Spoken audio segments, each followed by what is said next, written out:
오늘의 핫피플 첫 번째 주인공 공개합니다. 자, 선관위입니다. 선관위가 지난 이 대선 사전투표 때 자작극이다! 라면서 한 여성 유권자를 경찰에 신고하는 일이 있었습니다. 놀라셨죠? 죄송합니다. 거의 이 정도 수준이었다는 거예요. 보는 사람들 깜짝 놀랐죠. 그런데 그때 당시 저희 도직구쇼에서도 취재를 해봤는데 선관위가 이 여성 유권자를 자작극으로 몰고 간 데에 있어서 근거나 증거는 없었다. 저희 도직구쇼에서 이미 오래전에 지적한 바 있었습니다. 경찰의 수사가 이루어졌습니다. 사전투표, 관외투표, 회송용 봉투에서 이미 이재명 당시 후보를 찍은 기표용지가 발견됐는데 선관위가 자작극이다라고 몰고 간 겁니다. 경찰 수사 결과는 어땠을까요? 함께 보시죠. 경찰 수사 결과 발표됐어요. 이건 명백한 선관위 소속 사무원의 실수로 판단된다. 라는 결과가 나온 겁니다. 경찰 수사 결과는 선관위 니들이 잘못했네. 이겁니다. 자작극 아니라는 거예요. 자작극은 무슨? 경찰이 CCTV를 다 돌려서 수사해본 결과 선관위의 잘못이라는 겁니다. 그러자 선관위가 입장문을 냈는데 황당하다는 지적이 나오고 있습니다. 투표 사무원의 단순 실수와 선거인의 착오가 결합해 발생했다. 라는 겁니다. 자, 일단 수사 결과 봤습니다. 수사통 김통 김광삼 변호사님. 네. 이 경찰 수사 결과 지금 나온 거잖아. 이거 선관위 잘못이라는 거죠. 근데 왜 처음부터 선관위가 사실관계를 확인해 보겠다. 그리고 진상조사하겠다. 이렇게 하는데 그게 사실 FM이죠. 그렇죠. 근데 자작극이다 몰고 가면서 이건 이제 수사 의뢰돼 가지고 수사가 된 거 아닙니까? 결론적으로 보니까 결과적으로 선거 사무원이 봉투 2개에다가 기표용지를 줬다는 거 아니에요. 네. 그런데 봉투 2개니까 하나는 반납을 해야 할 거 아닙니까? 네. 그런데 거기에 기표한 것을 넣어가지고 반납을 해야 하는데 기표된 걸 넣은 걸 반납을 한 거예요. 그렇죠. 2장을 봉투를 선관위가 잘못 줬으니 네네. 그 앞서 이 2장을 발부받은 유권자는 하나를 반납했는데 이미 찍은 봉투를 반납한 건데 그걸 선관위가 저 여성 유권자에게 준 거다. 그럼 이거죠. 처음에 잘못은 누가 한 거예요? 선관위가 잘못한 거죠. 선거에서 봉투를 2개 준 거 아닙니까? 그러면 왜 봉투가 2개가 쓸까부터 이제 조사를 시작해야죠. 예. 그리고 왜 기표용지가 들어가 있는지. 그런데 이걸 섣불리 이건 부정선거 음모를 가진 사람이 지금 자작극을 꾸미고 있다. 네. 이런 식으로 대응한 거예요. 야, 그래서 이거 참 황당한 상상이네요, 선관위가. 그 당시에도 이제 선관위에서 여러 가지로 네네. 사실은 기표용지를 나눠준 상태에서 막 밖에 줄 서 있고 밥 먹으러 가고 점심 먹으러 가고 막 그랬었잖아요. 맞아. 김치찌개 먹으러 가고 막 그랬어요. 투표용지 들고. 그래갖고 문제가 많았어요. 그러다 보니까 일단 지난 선거 때 윤 전 대통령을 비롯해서 다 부정선거에 대해서 엄청나게 예민한 상태 아닙니까? 네네. 그러면 저도 이제 부정선거 음모에 대해서는 비판을 하는 사람 중에 하나지만 어떻게 보면 이런 것들 자체가 선관위를 의심하게 하고 선관위에 대해 신뢰를 얻게 만든 거예요. 더군다나 이거 자체를 근본적인 원인은 선관위에서 잘못했는데 네. 이 착오에서 이런 행동 자체를 마치 부정선거를 끌고 가기 위해서 일개 시민이 뭔가 음모를 꾸몄다. 자작극을 했다. 이런 식으로 간 거죠. 이 자작극이라는 용어도 선관위가 선택한 용어거든요. 그렇죠. 자작극 의심된다고 언론 보도에 계속 나왔거든요.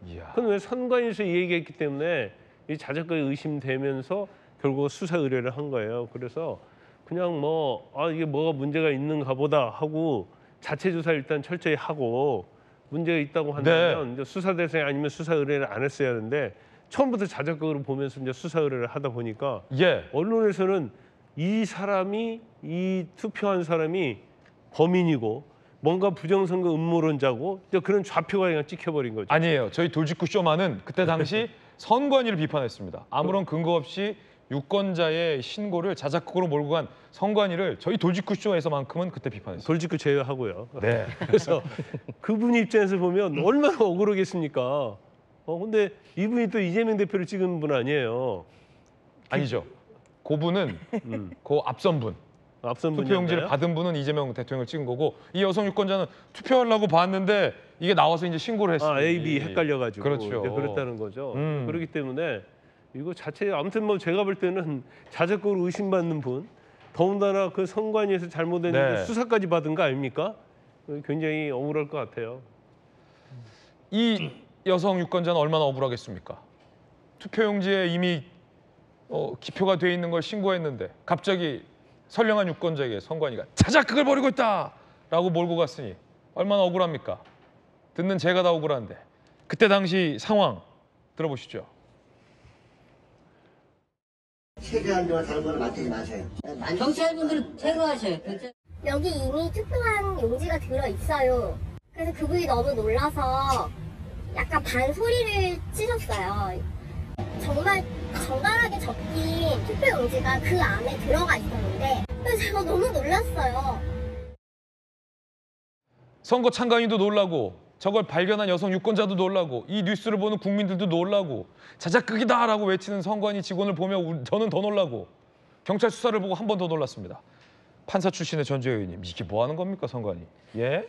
저는 그렇기 때문에 선관위에 대한 뭐 객관적인 검증이 반드시 필요하다고 생각합니다. 네네. 지금 뭐 법상 이 직무 감찰이 안 된다 지금 그런 이유로 지금 선관위가 이런 문제가 생길 때마다 자체 모니터링을 하고 자체 점검을 해서 우리가 이렇게 고쳤습니다. 이렇게 계속 얘기를 해왔는데 여러 가지를 보더라도 지금 선관위가 객관적으로 공정하게 선거 관리를 하고 있는지에 대한 의문이 풀리지가 않는 것이죠. 그렇죠. 그렇기 때문에 그런 면에서 제3자 외부의 이런 그 검증은 반드시 필요하다. 저는 이것을 좀 강조하고 싶습니다. 네네. 그리고 수사 의뢰를 했다는 것은 선관위가 굉장히 그 본인의 실수라는 것을 전혀 그런 가능성은 제로로 보고 했기 때문에 수사 의뢰한 거 아니겠습니까? 아니면 당시에 이 선관위에 몰릴 비난을 피하기 위해서 혹시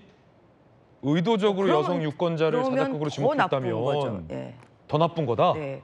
그래서 저는 이것이 지금 대한민국 선관위의 현 주소라고 생각합니다. 그러니까 굉장히 적반하장식이에요. 사실 이 유권자는 너무 황당한 일이 벌어졌기 때문에 신고를 했는데 네. 오히려 신고한 사람을 오히려 경찰에 오히려 자작극으로. 어떠한 그런 자작극으로 몰고 신고를 한다? 이야. 이거 굉장히 이거는 묵과할 수 없는 네. 일이고요.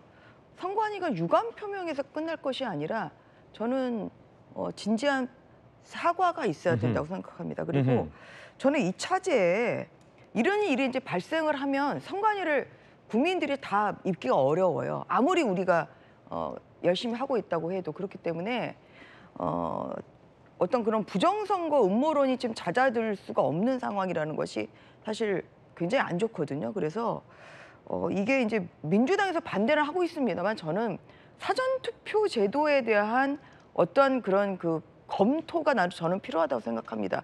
뭐 이거는 법으로밖에 할 수가 없어요. 어떤 정책으로 할 수가 없는 것인데 지금 국민의힘에서는 그래서 이제 사전투표제를 없애자. 그런데 선거를 뛰어본 제 경험으로 미뤄봤을 때는 특히 관외 사전투표 지금 이번에도 관외 사전투표에서 이런 일이 발생을 한 거거든요. 그래서 특히 이제 관외 사전투표가 진짜 꼭 필요한 것인지 그리고 비용도 많이 듭니다. 그래서 이 차제에 어떤 그런 투표제도에 대한 지금 불신이 국민적 불신이 굉장히 커지고 있기 때문에 여야가 머리를 맞대고 네. 이 어떤 투표제도의 변경 그리고 어떤 그런 개정에 대한 저는 그런 것도 좀 해봐야 될 시점이 아닌가 하고 생각합니다. 네, 성춘 부의장님 아마 저희 돌직구쇼 그때 같이 출연하시면서 이 문제 했던 거 기억하실 텐데 당시 선관위가 자작극이라고 설명하면서 톤 앤 뉘앙스라는 게 있잖아요. 자작극일 수도 있어서 저희가 좀 신중하게 경찰 수사를 의뢰할게요. 이 정도가 아니라 부정선거 음모론자들이 많다. 부정선거 분위기를 띄우기 위해서 의도적인 자작극이 의심된다. 이러면서 누군가가 투표용지를 이 여성에게 나눠줘서 이 여성이 봉투에 넣은 걸로 보인다라는 굉장히 구체적인 상상과 소설이라고 하면 또 소설가 협회가 기분 나빠하시니까 시나리오를 썼어요. 그럼 또 시나리오 협회에서 반대하죠. 아니 뭐 하자는 겁니까? 그러니까요. 이게 조사하면 다 나오는 건데 조사하면 다 나오죠. 조사하면 다 나오는데 나올 거를 아마 예상을 했을 겁니다. 네네. 아마도 그 순간을 모면하기 위해서. 그러니까 지금 봉투를 2개 준 사람이 그 실무자가 실수한 거잖아요.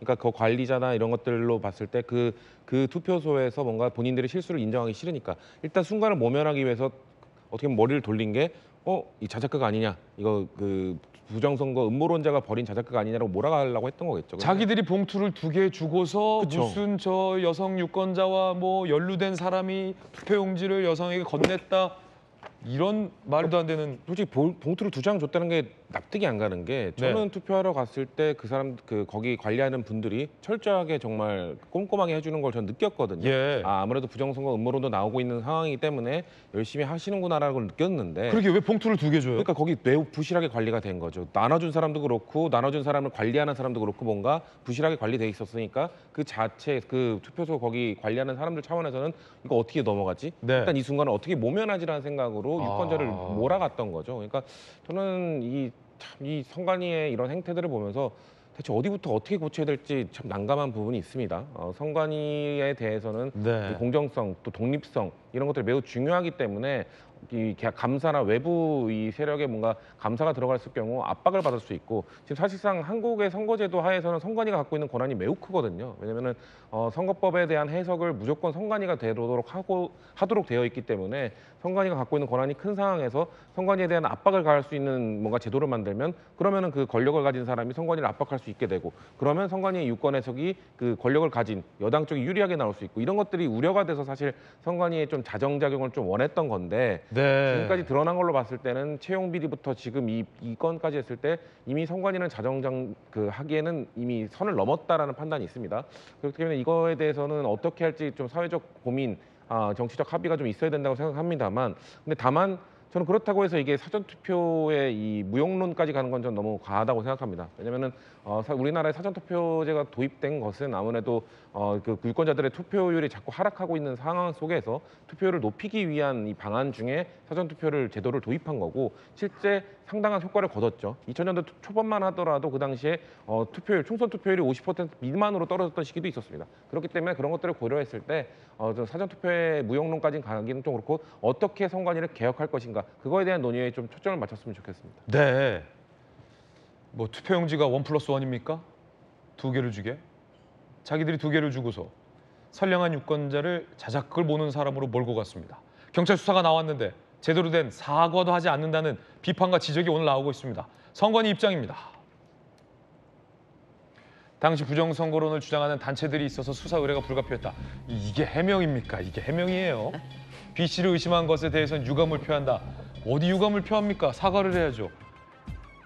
홍 원내대표께 여쭤보기는 좀 그렇긴 합니다만 이 선관위 이 해명 자체가 워낙 수준이 낮아서 차마 이 원내대표님께 물어보기도 민망합니다. 이 입장이 이게 제대로 된 입장입니까?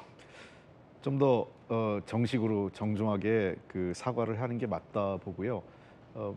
뭐 고의적으로 했는지 여부는 그러니까 그 일부러 이제 이 사실을 은폐하려고 고의적으로 자작극으로 뭐라는지는 또 이것도 수사를 해봐야 될 것 같아요. 그것도 좀 수사를 해보자. 예, 당연히. 왜냐하면 이제 뭐 단순 실수였는지 네. 고의성 있는지는 저희도 또 확인이 안 됐기 때문에. 맞습니다. 아직 확인이 안 됐습니다. 그 부분은. 예, 다만 어쨌든 그 제가 몇 번 이 선거 문제 얘기할 때 그 부정선거와 선거관리 부실은 좀 다른 차원에서 얘기는 했습니다. 그래서 선관위 차원의 선거 부실에 대해서는 우리가 좀 더 면밀하게 그 대책을 마련을 해야 된다. 우선 저는 조직 체계를 좀 바꿔야 되는데요. 지금 선관위원장을 대법관이 당연직으로 지금 하고 있거든요. 네. 그러니까 대법원장이 임명하는 1인이 지금 하고 있는데 그러다 보니까 사실은 대법관 선관위원장이 그렇게 저 업무에 공을 안 들여요. 별로 신경을 안 쓴다. 그렇습니다. 왜냐하면 네. 본인은 대법관 업무가 더 줄고요. 그러니까 대법관이 하면 안 될 것 같아요 이제는. 예, 딴 사람이 해야 돼. 지방에서도 그 각급 선관위에서 지방 법원들이 그러니까 이제 법관들이 그냥 지금 지역의 선관위원장을 맡고 있는 당연직처럼 되고 있는데 지역은 또 모르겠어요. 뭐 그렇다 하더라도 중앙의 선관위원장은 정식으로 저 업무에 전문성을 갖고 공을 들일 수 있는 사람을 해야 됩니다. 사람 써야죠. 예, 네. 그러다 보니까 어떤 문제가 생기냐면 저게 그 사무처 중심으로 일이 진행돼요. 상근하는.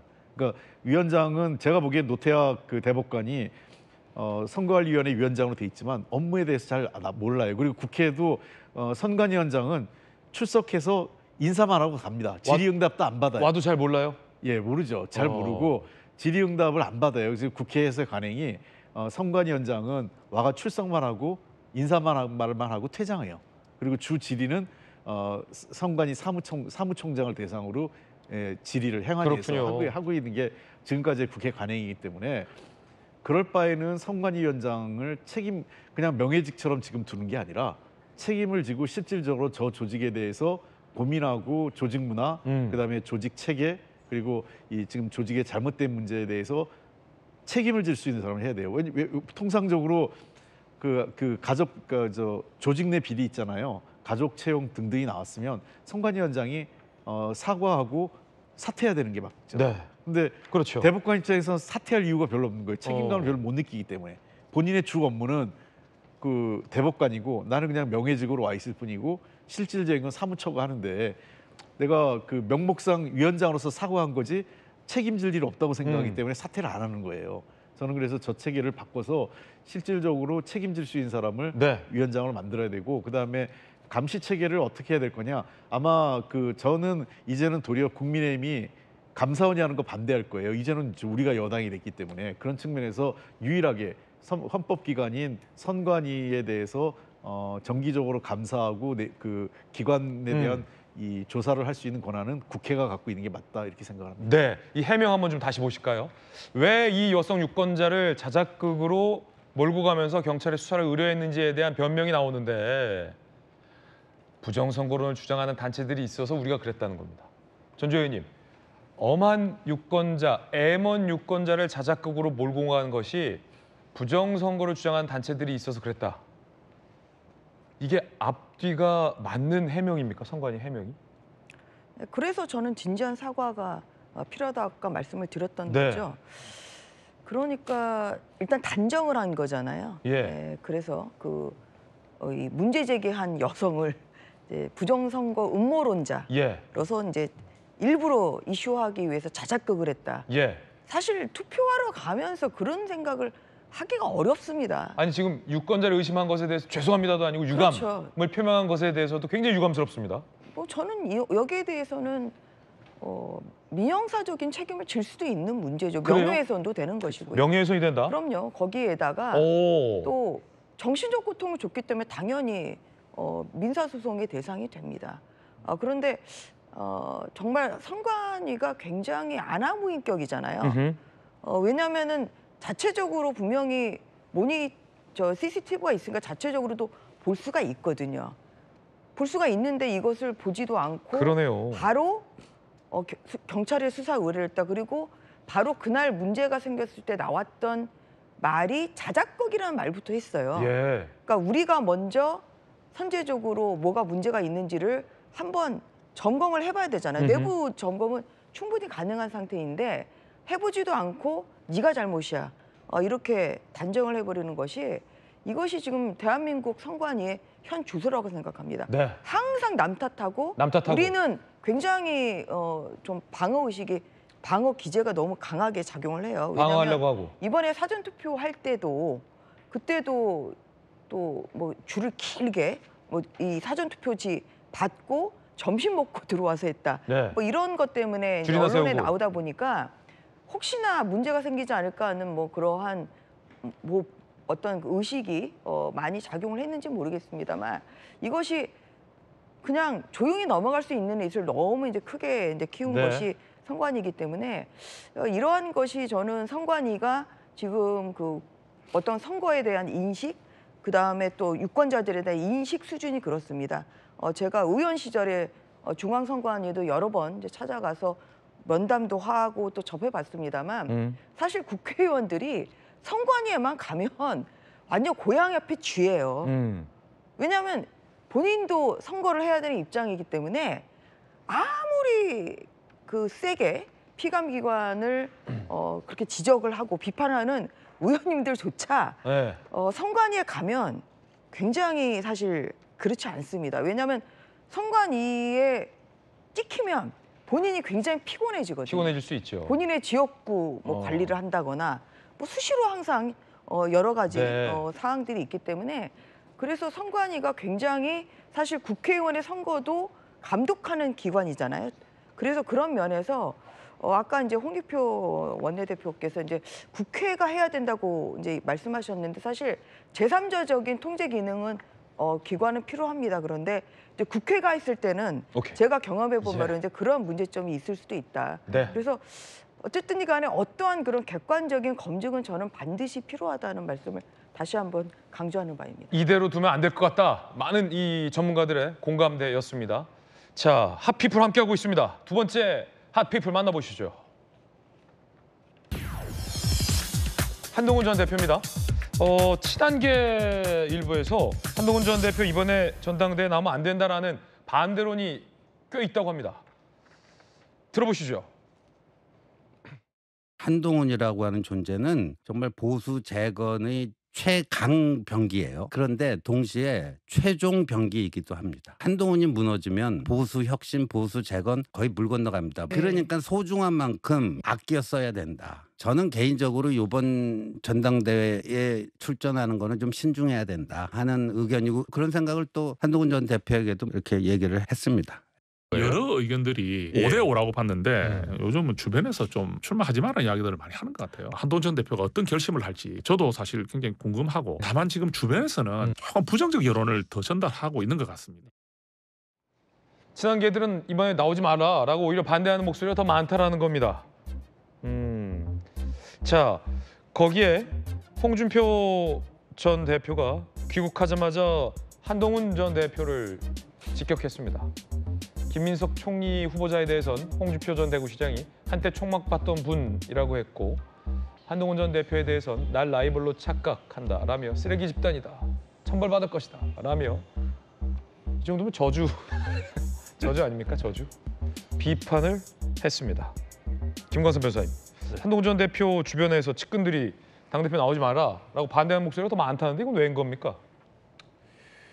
사실 이제 여러 가지 고민이 많을 거예요. 이제 제가 볼 때는 한 두 가지 측면이 좀 있을 수 있다 보는데 첫 번째는 지금 원내대표가 이제 친윤의 도움을 받아서 원내대표 당선이 됐잖아요. 송원석 원내대표.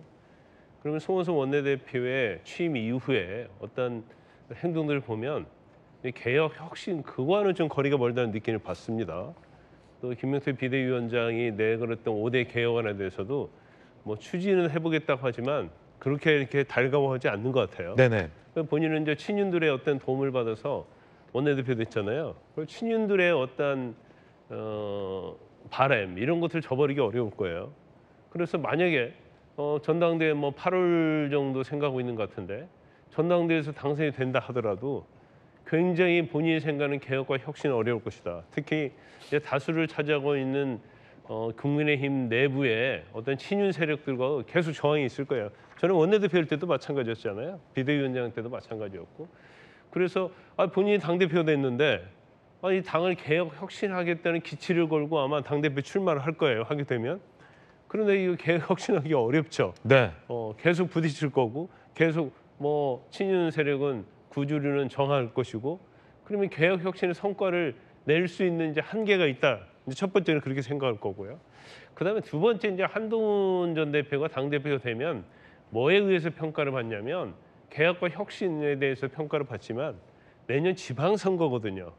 그런데 이제까지 전례를 보면 새로운 대통령이 취임하면 대부분의 지방선거에서 여당이 압도적으로 이겼습니다. 그러면 한동훈 전 대표가 아무리 개혁 혁신하고 뭐 부르짖는다 하더라도 그것이 통할 가능성은 그렇게 많지 않아요. 여론에. 그래서 내년 지방선거에서는 확률적으로 보면 과거의 어떤 예를 보면 뭐 참패할 가능성이 상당히 많거든요. 더군다나 지금 국민의힘 보면 윤석열 당이라는 그러한 이미지가 아직도 벗어나지 못했단 말이에요. 그러면 본인이 당대표 하고 나서 개혁과 혁신하기도 어렵지. 더군다나 내년 지방선거에서 또 패배를 하게 되면 거기는 또 책임론이 불거질 거예요. 그렇기 때문에 과연 당대표를 해서 얻을 게 무엇이냐. 이제 거기에 대한 이제 비관론이 있을 수 있죠. 그런데 이제 또 한편으로 반대적으로 생각하면요. 어떻게 보면 이제 한동훈 전 대표가 이렇게 어려운 상황에서 자신의 능력과 자질을 발휘할 수 있는 그런 기회도 될 수 있다는 거죠. 그래서 당대표가 되고 나서 당을 어떻게 체질 개선하느냐. 이제 그걸 성공하느냐. 그리고 내년 지방선거에서도 참패가 아니고 어느 정도 수성을 하면서 굉장히 잘했다는 평가를 받으면 이건 대선으로 가는 굉장히 지름길, 본인의 어떤 유상이 엄청 높아질 거고 거기에 대해서 친인들도 더 이상 친한이랄지 한동훈 전 대표에게 발목 잡기는 쉽지 않을 것이다. 그래서 굉장히 좀 일장일단이 있는데 만약 당대표에 출마를 한다고 하면 뭐 제가 볼 때는 거의 이제 독배를 드는 것이다. 저는 그렇게 봅니다. 그렇군요. 친한계에서 왜 당대표 출마 권유에 반대하는지 그 이유에 대해서 김관선 변호사님이 논평해 주셨습니다. 뜨거운 인물 함께하고 있습니다. 세 번째 인물 만나보시죠. 오늘의 하피풀입니다. 오늘 가장 중심이 되는 세 분이 나오셨군요. 김민석 총리 후보자입니다. 야당에선 10대 결격 사유가 있다며 김민석 총리 후보자는 청문회가 아닌 수사 대상이다라고 비판의 목소리를 높였습니다. 김용태 비대위원장의 목소리 들어보시죠. 김민석 총리 지명자는 인사청문회 대상이 아니라 수사 대상 아닌가 생각이 듭니다. 많은 국민들께서 도덕적인 그 의혹에 대해서 분노를 하고 계시다는 점을 이재명 대통령께서도 인지하셔야 된다는 말씀을 드리고 싶습니다. 이재명 대통령께서 이재명 정부의 개국공신으로 김민석 의원을 생각하셔서 총리를 지명하신 거 아닌가에 대한 생각이 있는데 지금이라도 이재명 대통령께서 김민석 총리 지명자를 처리하실 것을 요청드리겠습니다. 그러자 여당에서는 정치 공세다라고 반박하고 있습니다. 자, 야당에서는 10대 결격 사유가 있다고 비판했어요. 사적 채무 의혹, 수입 대비 과다 지출, 반미 전력 등등등 송곳 검증을 예고했습니다. 청문회 날짜는 24, 25일 양일로 정해졌습니다. 자, 이에 대해서 여당에서는 무차별적 의혹 제기, 새 정부 발목 잡기 위한 정치 공세다라며 적극 엄호를 예고하고 나섰습니다. 김민석 총리 후보자가 각종 해명을 SNS에 내놓고 있습니다만 야당의 공세는 계속되고 있습니다. 김민석 총리 후보자는 어제 노부부 투서 의혹에 반박하는 글을 올리기도 했습니다. 제게 청탁 민원했고 들어주지 않자 허위 투서하고 극단 선택을 한 거다. 정치 검찰에 천인공노할 허위 투서 음해 사건이다 라며 법적 조치를 예고했습니다. 본인이 대법원 유죄 확정 판결을 받은 것에 대해서도 검찰의 표적 사정이다라고 총리 후보자는 반박한 바 있는데 이 노부부 투서 의혹을 거론하며 이 역시 정치 검찰의 음해 사건이다라고 비판의 목소리를 낸 겁니다. 자, 그러자 야당의 주진우 의원이요 이렇게 비판하고 있습니다. 김민석의 동문서답 시리즈라는 겁니다. 이렇게 썼어요. 세비로 5억 벌었는데 어떻게 13억이나 썼어? 얘기 안 되는데 라고 묻자 김 후보자가 부의금 강용료 같은 기타 소득이 있었지 자료는 청문회 날에 줄게 라는 식으로 해명했다는 겁니다. 그러자 국민이 궁금해하는데 바로 주면 안 돼 라고 야당이 요구하자 여론이 악화되라고 싫어. 근데 20년 전 검찰이 나 표적 수사했었어 라며 표적 수사를 거론했다는 겁니다. 어쩌라고 너 국세청에 기타 소득 꼴랑 620만 원만 신고했는데 맞아? 라고 묻자 뭘 그리 따져? 근데 나 15년 전에 노부부 유서 사건 너무 억울했어 라고 동문서답을 얘기했다는 겁니다. 안물안궁 왜 급발진하냐? 너 혹시 기타 소득 많다는 거 거짓말이야? 라고 묻자 해도 너무하네. 내 의혹은 정면 돌파할래. 뭔 말이야? 너 수입 대비 8억이나 더 쓴 거 설명 안 되지? 답을 안 하고 있다라며 주진우 의원은 비판했습니다. 전주혜 의원님 어떻게 보십니까? 재밌네요. 동문서답. 동문서답. 시리즈가. 네. 가장 이제 국민 눈높이에 이제 맞는 청문회가 돼야 되겠죠. 그래서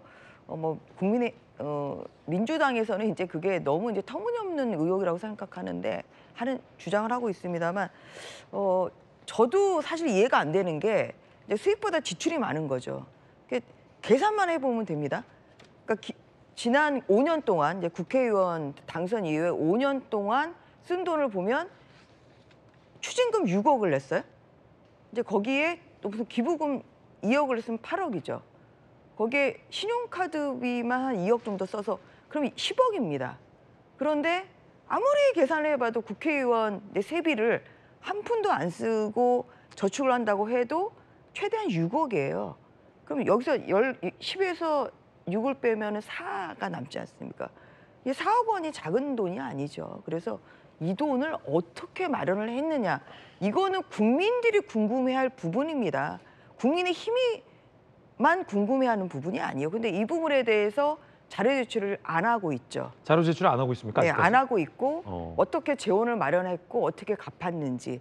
사실 이게 어떠한 그런 뭐 마련을 한다고 했을 때 객관적인 금융자료 사실 이런 것이 가장 투명하거든요. 근데 그런 것을 제출해야 되는데 안 하고 있다 이러고 계시고요. 저는 개인적으로 또 궁금한 게 뭐냐면 지금 4인간 그 채무가 1,000만 원씩 9명으로부터 9천만 원 빌린 게 있어요. 뭐 4천만 원 빼고 본인이 후보자로 지명된 이후에 9천만 원도 갚았다고 지금 하거든요.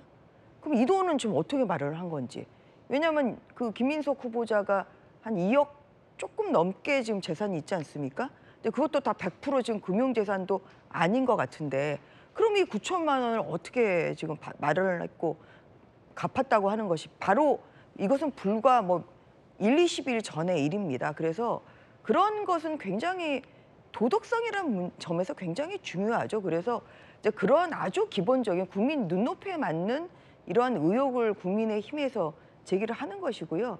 거기에 대해서 김민석 후보자가 썩낼 게 아니죠. 썩낼 거 아니라 국민의 눈높이에 맞는 성실한 답변과 자료 제출이 있어야 된다고 생각합니다. 네. 또한 지금 제가 3년 전에 한덕수 총리 후보자 이제 청문회 할 때 청문위원으로 참석을 했습니다만 그때의 민주당의 태도를 보면 정말 지금의 민주당이 보이는 태도는 내로남불의 전형 아닌가 싶습니다. 엄청나게 많은 자료 제출도 했고요. 한덕수 총리가 정말 거의 흠결이 없는 분이었음에도 불구하고 바로 국회 동의가 통과가 되지 않았습니다. 한참 지난 다음에 가까스로 통과가 됐는데 결국은 이것은 뭐냐 이제 180석 넘는 다수의 의석을 가진 민주당이기 때문에 그냥 청문회는 그냥 통과 의례일 뿐이다. 그냥 청문회만 그냥 뭐 안 할 수는 없으니까 하는 거고 어차피 민주당이 동의를 해줄지 않겠냐. 지금 김민석 후보자의 생각은 그런 것 같아요. 그렇기 때문에 지난 16일에 본인이 열심히 청문회 준비를 해야 되는 게 아니라 경제부처 보고를 받았다는 거 아닙니까? 아예 지금 총리 행보를 하고 계세요. 그러시 지금 현재의 뭐 민주당이 이 총리 청문회를 대하는 태도 그리고 김민석 후보자의 태도라고 생각합니다. 하지만 국민들의 눈높이에 맞는 이러한 해명이 되지 않는다고 한다면 국민들이 인정하는 총리가 될 수 없다. 저는 이런 점을 꼭 강조하고 싶습니다. 김 후보자가 쉽게 입증할 수 있다라는 취지로 해명도 했는데 입증 서류를 안 낸다라는 건 입증을 못하는 거냐라는 게 이제 야당의 비판인데요. 서류 안 낼 계획인가 궁금하기도 하고 강연비나 이런 게 얼마나 많길래 억대의 어떤 그런 기타 소득이 있는지 많은 국민들 좀 궁금해할 것 같은데 성춘 부의장님 자료는 왜 안 되는 겁니까? 일단 자료는 저는 인사청문회 때 그리고 인사청문위원들에게 제출이 될 거라고 보고요. 그때까지 좀 기다려보자. 원래 늘 있는 논란입니다. 왜냐하면 인사청문회 전에 뭔가 언론이나 이런 그 야당에서의 의혹 제기가 있을 때 자료 제출을 좀 더 해라 아니면 공개하라 이런 얘기들을 하는데 인사청문회 그 공적인 권한을 받고 있는 인천 청문위원들에게만 제공하면 되는 거거든요. 그러니까 그 이전에 전 해명하는 것들이 지금까지 수준으로 봤을 때는 어느 정도 납득이 되는 부분이 좀 많다고 봅니다. 왜냐하면 지금 사적 채무를 자꾸 지적을 하시는데 사적 채무 어떻게 갚았냐라고 했었는데 그 김민석 후보자가 얘기했죠. 대출 받아서 갚았다라고 얘기했습니다. 그리고 뭔가 이 후보자가 됐기 때문에 갑자기 갚은 거 아니냐? 왜 예금이 6천만 원 가까이 있었지만 그거를 갚지 않았냐? 이런 얘기들을 하시는데 그 소득이 있음에도 그 저축 금액이 있음에도 사적 채무를 안 갚았으면은 그거는 사실상 불법 정치 자금을 받은 거 아니냐 이 논리를 들이대면은 그럼 주진우 의원은요? 주진우 의원은 그 현금적 자산이 30억 원이 넘는 매우 돈이 많은 분인데 그럼에도 불구하고 작년까지 사적 채무가 1억 원에서 2억 원까지 있었습니다. 그분은 그럼 불법 정치 자금 받은 겁니까? 그런 식의 논리를 들이대면 안 된다고 말씀을 드리고 싶고요. 그리고 그 김민석 후보자 뭐 아들 관련 그리고 뭐 증인으로 뭐 전 부인까지 나와라 이런 얘기들을 하시는데 저는 그것도 너무 과도한 것이다. 왜냐면은 가정사가 있고 그리고 분명 전 부인이 아들의 유학비를 대고 있다는 얘기 이 정도 해명이 됐으면은 저는 왜 전 부인까지 이 청문회장에 와야 되느냐 말씀을 드리고 싶고 그리고 아마 지금 소득과 이 지출의 그 갭 그거에 대해서 그러면은 그 갭을 어떻게 설명할 건지 지금 아까 또 주요한 것 중에 하나인데 저는 그 인사청문회 과정에서 좀 설명할 거라고 보는데 일단은 그 결혼식이 있었죠. 결혼식 축의금은 뭔가 이 공식 그 신고를 안 해도 되는 부분입니다. 그리고 2019년에는 김민석 의원이 재혼을 하셔서 결혼식이 있었고 2020년에는 또 부인 쪽에 이 장례 그 조의금이 한 번 있었기 때문에 두 번의 경조사를 통해서 상당한 금액을 좀 받았을 것으로 보여지고 그건 뭐 불법적인 것이 아닙니다. 그렇기 때문에 그걸로도 또 차액이 설명이 안 된다 하면 아마 추가적인 설명을 저는 인사청문회 통해서 하셔야 된다고 보고요. 그런 것들을 종합해두고 봤을 때 네. 국민의힘 뭐 10대 결격 사유다, 10대 결격 사유다 말합니다만 좀 국민들이 느끼시기에 결정적 한 방은 아직 없다. 그렇기 때문에 인사청문회에서 저는 충분히 추가적 해명을 통해서 국민적 설득을 할 수 있다고 저는 생각합니다. 네, 양쪽 의견 전해드렸습니다.